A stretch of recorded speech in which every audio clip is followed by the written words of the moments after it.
Imagine being born into a world that immediately tries to kill you. No mother, no herd, just open savanna, a rising sun, and the sound of something circling in the distance. Now imagine the only thing standing between you and death is a bird. The Serengeti stretches endlessly beneath the copper dawn, a canvas of golden grass rippling like a slow tide under the East African wind. Acacia trees dot the horizon like ancient sentinels, their flat crowns painted against the sky bleeding from deep violet into burning orange. The air smells of red dust and dry grass, and somewhere beyond the tree line, a lion's last roar of the night fades into silence. This is one of the most beautiful places on earth. It is also one of the most unforgiving.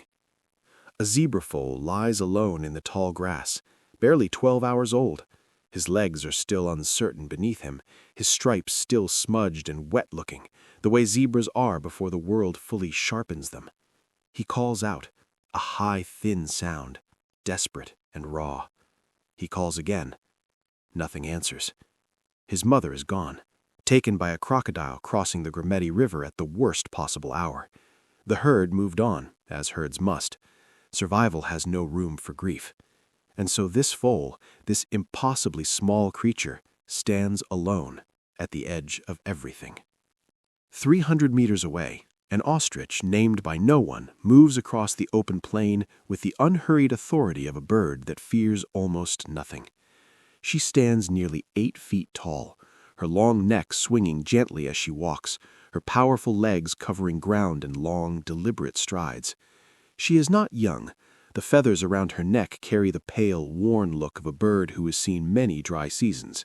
She lost her own clutch of eggs 4 days ago to a monitor lizard that moved with the silence of bad luck. Her nest is empty. Her instincts are not. She stops. Her enormous eyes, the largest of any land animal on earth, fix on something in the grass. The foal has stumbled into a clearing, fully exposed now, swaying slightly on legs that haven't yet decided they're strong enough to carry him. A pair of jackals have already noticed. They sit at a cautious distance, patient in the way small predators are patient, calculating the odds, waiting for something larger to decide first. The ostrich takes one step toward the foal, then another. The foal sees her and freezes. He has no framework for this. She's enormous, strange-looking, nothing like anything his brief hours of life have prepared him for. He makes that thin sound again, that call that was meant for his mother. The ostrich answers with something low and resonant, almost a drumming vibration more than a sound that travels through the ground more than the air. And then she does something that has no easy explanation in the language of survival and instinct. She spreads her wings, not in threat, not in display. She spreads those massive black and white wings wide and moves closer to the foal, lowering her body slightly, creating a canopy, a wall of feather and warmth between the foal and the jackals. The jackals take one step forward. The ostrich turns her head toward them with a gaze so still and certain that both animals sit back down without argument. An ostrich kick can kill a lion. The jackals know this. They retreat into the grass and do not return. The foal stands in her shadow, trembling, then still. Over the days that follow, something almost impossible to believe takes shape. The ostrich does not leave. She walks when the foal walks, slowing to his pace. She grazes nearby while he nurses on what sparse grass he can manage. When the afternoon heat hammers the plain flat and bright, she stands beside him and her body blocks the direct sun. She keeps no particular tenderness in her expression, because ostriches do not have expressions in the way we understand them, but her choices are unmistakable. She chooses to stay. 2 weeks pass. The foal grows stronger. His legs find their purpose. He can run now, short distances, and he runs alongside the ostrich in awkward, exhilarated bursts across the morning grass. They make an absurd pair, this 8-foot bird and this striped foal barely reaching her knee, and yet the Serengeti accepts them the way it accepts all strange truths, without comment. Then comes the 3rd week, and the dry season reaches its cruelest point. A coalition of 3 cheetahs move through the territory. They are efficient, professional, and hungry. They identify the foal from 300 meters out and begin the slow, practiced spread that cheetahs use to cut off angles and eliminate escape routes.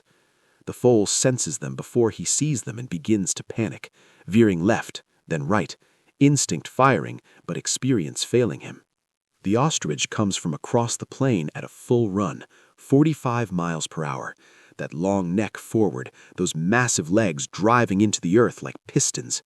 The sound of her arrival is like distant thunder. The lead cheetah, caught completely off guard, breaks off.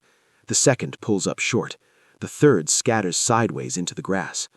The ostrich positions herself directly between the foal and where the cheetah stood and does not move until the grass has been still for 20 full minutes. The foal presses against her leg. She looks down at him. And in the weeks that follow, a zebra herd passes through the territory, young and restless and loud with the particular energy of animals that feel safe in numbers. The foal raises his head. He takes a step toward them. The ostrich watches. She does not follow. She does not call him back.